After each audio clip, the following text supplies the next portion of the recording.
يوم النفخ في الصور الذي تنتهي بعده الحياة في الأرض والسماء.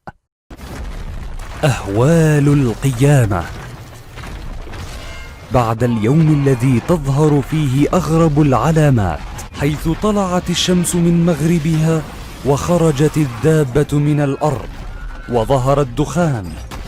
وبعد هذا اليوم يتغير مجرى الكون ويغلق باب التوبة، ويبقى شرار الخلق وهم الذين يشهدون العلامات الأخيرة. النفخة الأولى، نفخة الصعق والموت.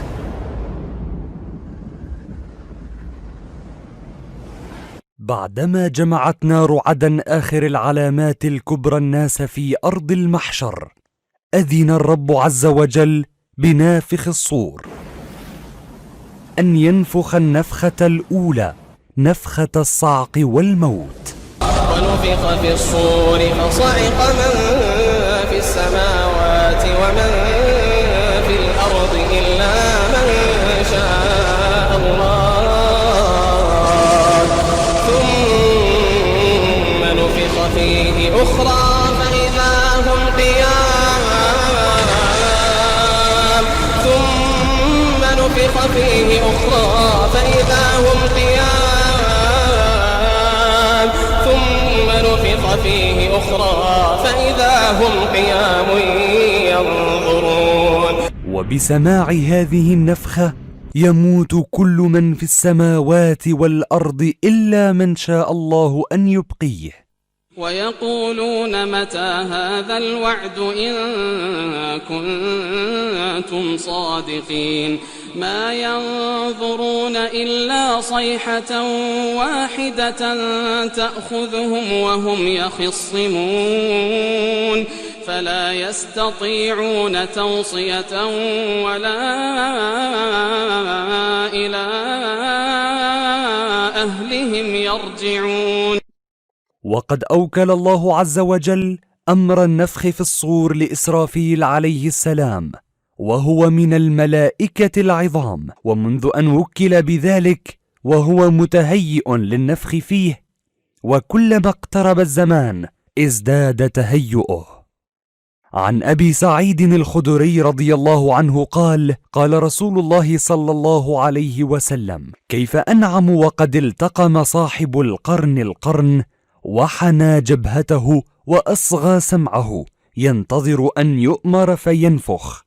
فكان ذلك ثقل على أصحابه، فقالوا: فكيف نفعل يا رسول الله أو نقول؟ قال: قولوا حسبنا الله ونعم الوكيل، على الله توكلنا. رواه الترمذي. أخيرا أتى أمر الله، أمر إسرافيل بنفخ في الصور، وإذا بصوت قوي شديد يدوي في كل مكان، وإذا بالفزع يسود الوجود.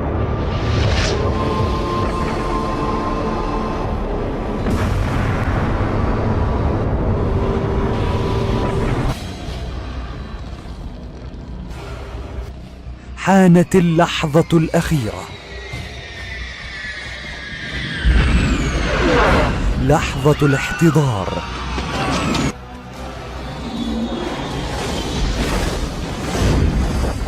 هذه هي الدنيا بأسرها تحتضر،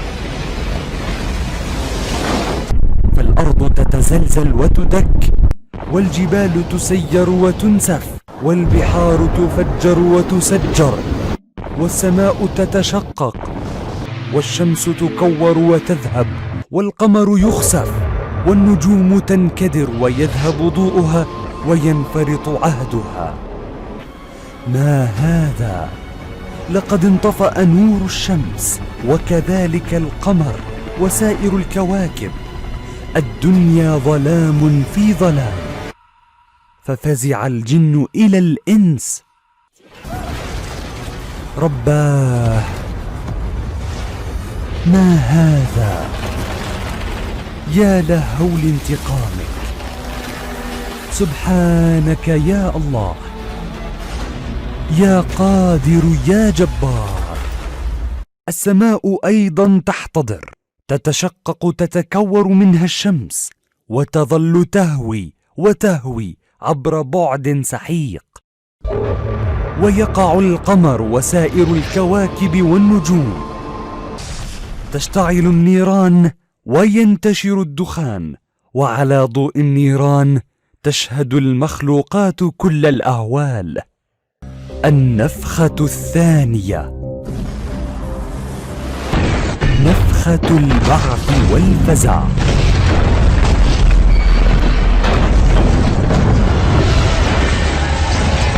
ثم يأمر الله تعالى بالنفخة الثانية، وهي نفخة البعث.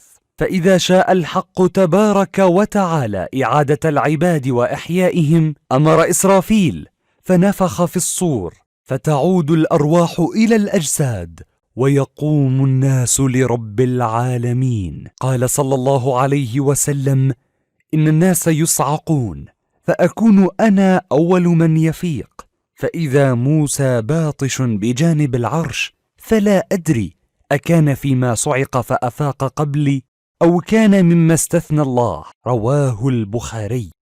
إننا أمام حدث من أحداث يوم القيامة، وهول من أهوالها، تفزع منها القلوب وتوجل منها النفوس.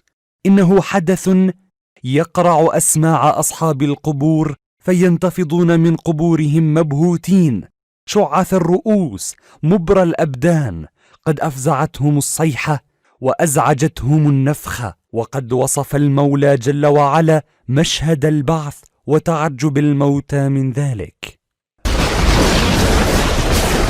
ونفخ في الصور فإذا هم من الأجداث إلى ربهم ينسلون. قالوا يا ويلنا من بعثنا من مرقدنا، هذا ما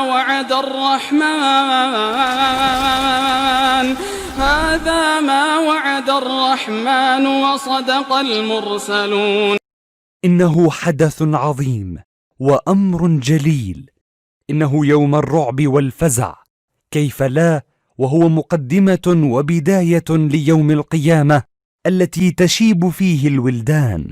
إن يوم القيامة يوم عظيم، أمره شديد وهوله جسيم، فالمرضعة تفدي وليدها بنفسها، والحامل تسقط حملها من الرعب، والناس كحال السكارى الذين فقدوا عقولهم.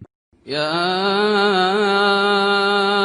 أيها الناس اتقوا ربكم، إن زلزلة الساعة شيء عظيم. يوم ترونها تذهل كل مرضعة عما أرضعت، وتضع كل ذات حمل حملها، وترى الناس سكارى وما هم بسكارى ولكن عذاب الله شديد. عندها لا يعرف أحد إلا نفسه، ولا يلتفت إلى غيره، بل يفر من أحب الناس إليه، ويكون الناس على استعداد تام لبذل كل شيء في سبيل الخلاص من العذاب، حتى لو كان يملك كل ما في هذه الأرض.